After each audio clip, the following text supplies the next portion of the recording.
Number one focus of today is going to be positioning or posture. So I'm going to demonstrate some common abnormal postural patterns that tend to occur. And the first one is excessive arching of the lower back. Basically, it's the lumbar spine collapsing due to a lack of connection between the pubic bone and the rib cage. And so the way that we correct this is by pushing away from your lower front anchor from the pubic bone. It's more or less in alignment with your thigh. So when you push away from it, the ground's not going to be there, but the force will go through your thigh and into the ground through your knee. And this will automatically correct the collapsing of the lumbar spine. Right there. And so the collapse went away. This is being done by my abdominals and my core muscles, and I'm not using my glutes to accomplish this. I'll show a brief replay here. So there's the collapsing.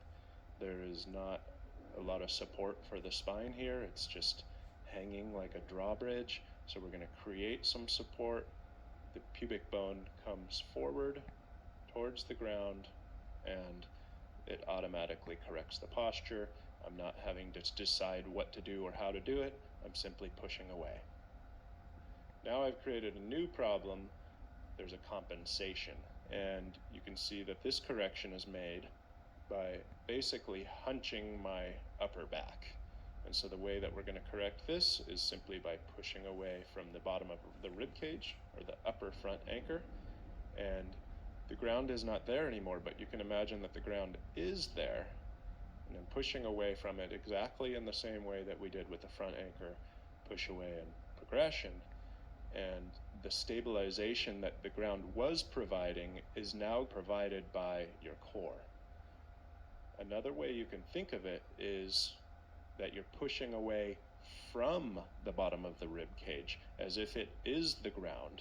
So the bottom of the rib cage does not move, it does not flare forward because they are connected, the pubic bone and the rib cage, and it gives you leverage to be able to correct this simply by pushing away. So again, I don't have to decide how this happens.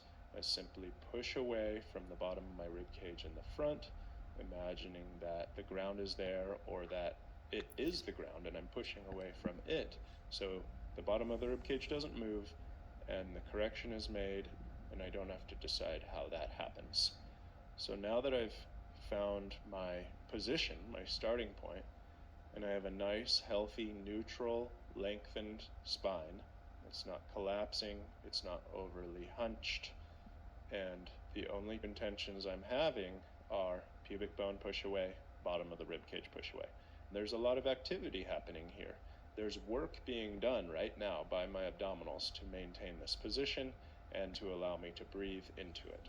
So before we get into the actual challenge, make sure you spend some time breathing into this. This is the first time we're connecting to our anchors without the ground. So learn how to breathe into it and feel the decompression and the stability that it provides for your spine. So that's level 1 of today. Now, level 2 is going to be adding some challenges, and that's going to be removing a limb and maintaining this healthy posture. So I remove my one arm, nothing changes here, I'm completely stable.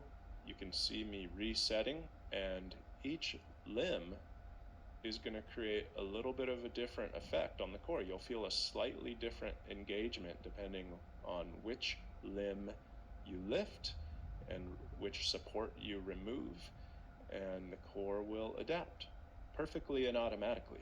You don't have to decide how much to engage the core or how to do it.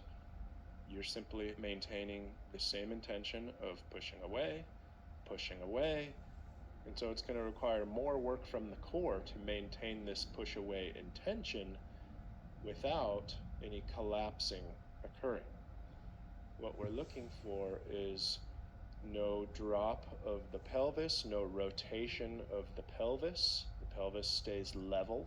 You can imagine a bowl of water on your pelvis, and you do not spill the water.